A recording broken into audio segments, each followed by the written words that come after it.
Wow. Welcome back to my YouTube channel. You're still in September 2021, and I know it's every day you've been given by the Almighty is a privilege. It's an opportunity that you should tap in and become a better version of yourself. I go by the name SarahAyuma, the all-round nutritionist, and guess what? Today, as you can see from my background and the way I'm looking, I want to introduce this topic: 10 things one should do after having a sexual intercourse. If you're new to this channel, please feel free to support it by subscribing below, liking the video, commenting, and even sharing, and above all, practicing what you have learned. If you have already subscribed to my channel, thank you very much for your continued support. I love you from the bottom part of my heart. So what are the things that you should do or one is expected to do after having a sexual intercourse? And from my understanding, I know that almost every lady who's been married, right, had a bridal shower. This bridal shower thing that they normally do for us guys, all right? And I was in a bridal shower, and the best advice that I was given about what you should do about after having sex was wash my down there with the warm water, all right? Wash my number 2 with warm water, all right? And no one told me that that's the final thing you are supposed to do, all right, after having sex. I want to just, before I dive into this topic, if you're not married, please, this video is not for you, all right?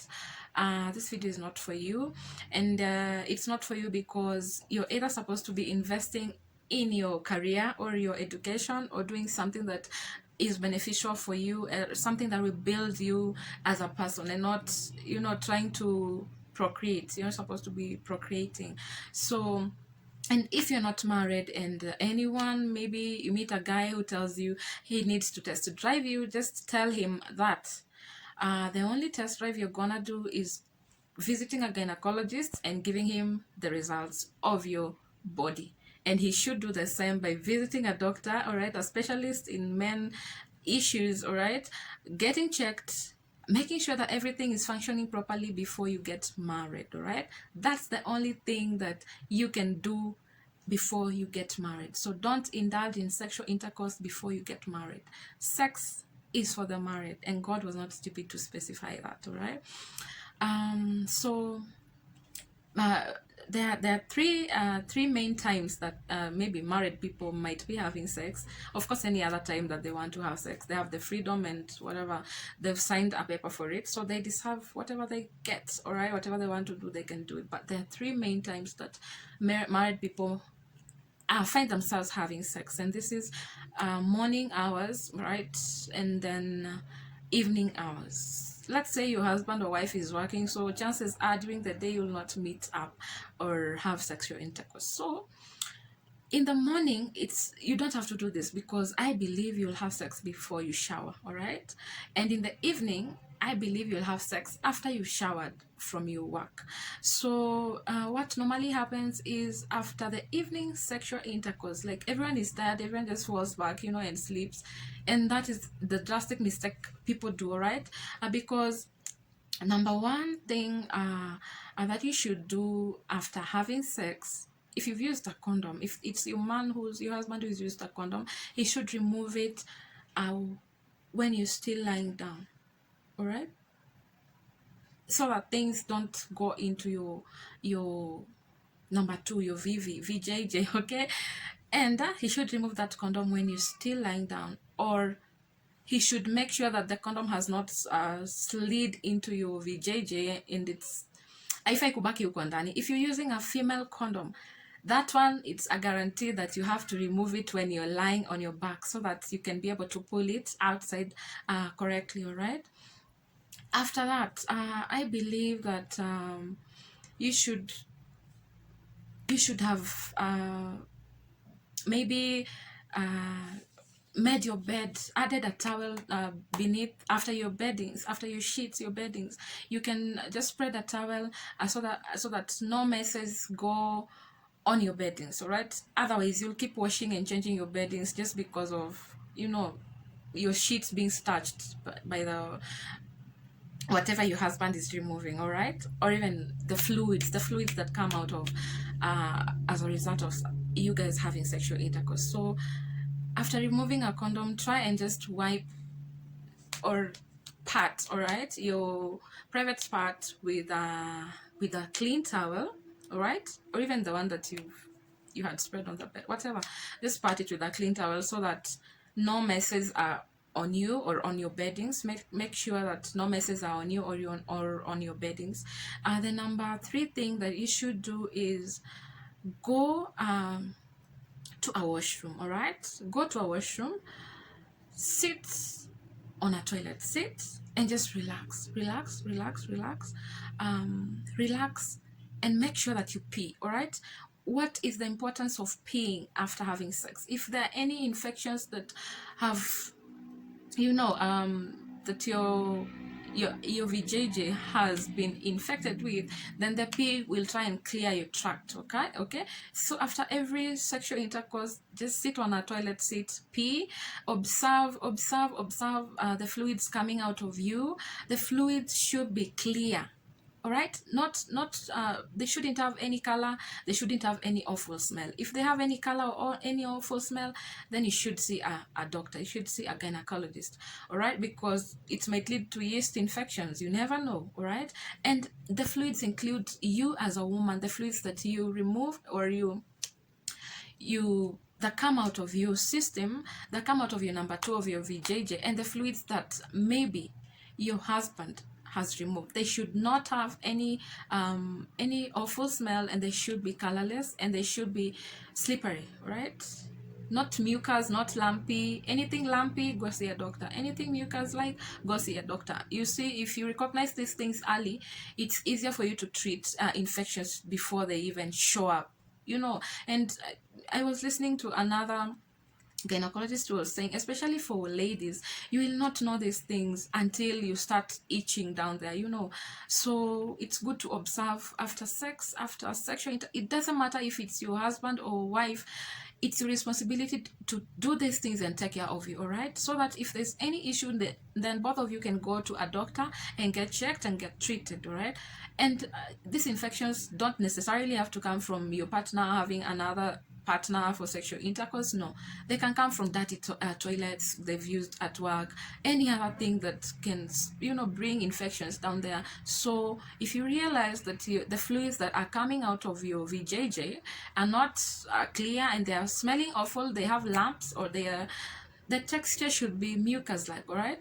If it's anything out of that description, please go and see a gynecologist, go get checked, speak to your husband, go get checked. So after peeing, what do you do? All right, so you've cleared your system, you've wiped it with a towel, you've gone to you've removed, if you've used a condom, you've removed it. So you've gone to the toilet seat, you've sat and peed, and you've cleared your tract, all right? You've observed the fluids that are coming out, and you don't want your VJJ reacting. Can you imagine you're in public and you feel like itching, all right, or scratching yourself?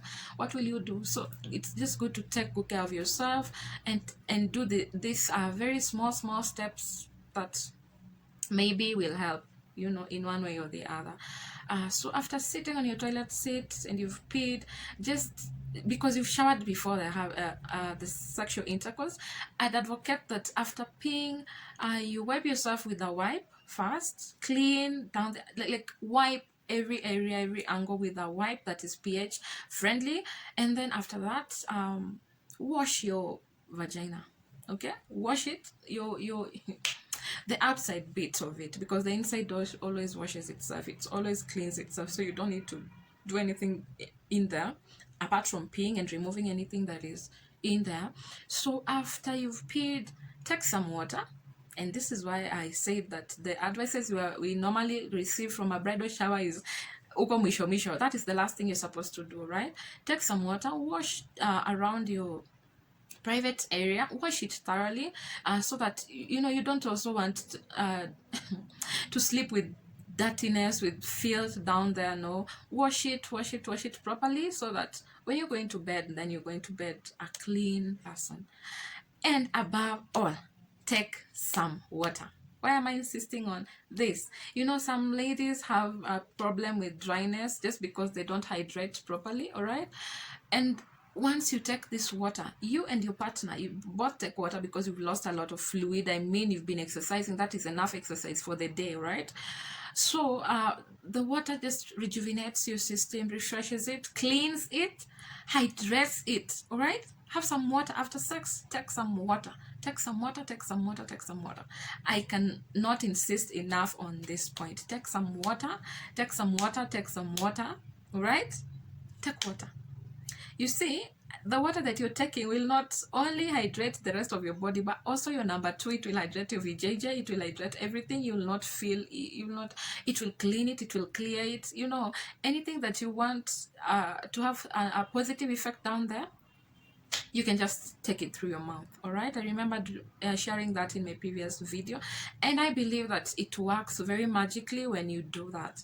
All right, so take some water after you from the washroom, from the restroom. Take some water, and I believe you can sleep like an angel. All right, because God is happy when you guys are having sexual intercourse and you're married. God is not happy when you're having sexual intercourse and you're not married. All right, I don't know how many things have I talked about. So many, right? And then after that, go and sleep.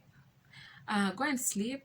And because you've chosen to get married and you've chosen to go down that route of having sex, please, please, please, you need to also invest in your gynecologist visits. You need to get checked every once in a while, maybe after 3 months or after 6 months. I don't know at what frequency you can be checked.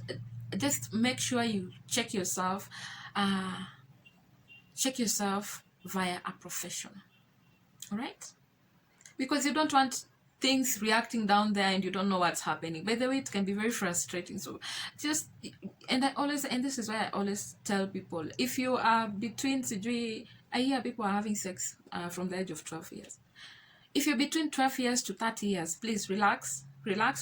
I know maybe you're hyper and all that and you feel like you want to indulge in these things, but ask yourself this very simple question. Can you afford to treat yourself in case of any sexually transmitted illnesses? Can you take good care of yourself in case of that? Do you have finances? No. So go get your finances first. Set yourself properly so that in case of anything, you can be responsible for your actions and you can really take good care of your sexual parts, and you can use them, you know, to glorify God in whatever manner and way that you think is fit. All right, that's it from me. Don't forget to subscribe below and implement these lessons that you've learned from this video. And above all, if you're struggling with libido issues and you're married, I'd advocate, as a nutritionist, I'd advocate that you eat meals that are full of that can boost your libido. Meals like avocado, right?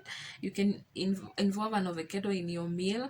You can take some groundnuts. You can eat some chocolates, all right?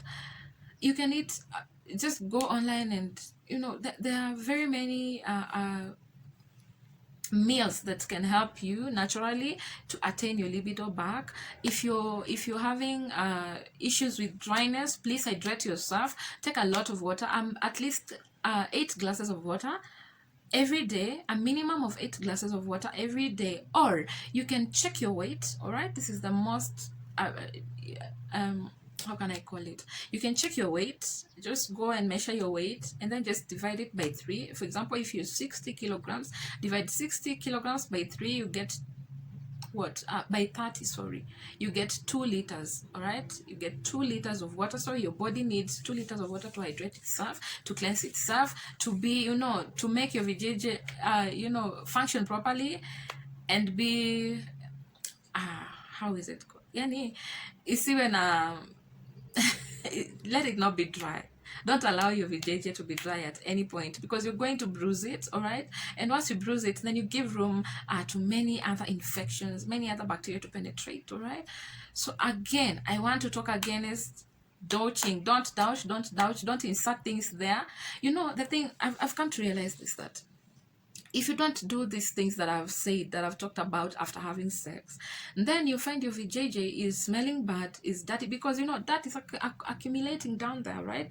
And you're not cleaning it after having sex. You're sleeping, you're just going to bed and sleeping. You're being careless about your VJJ. So it will start smelling.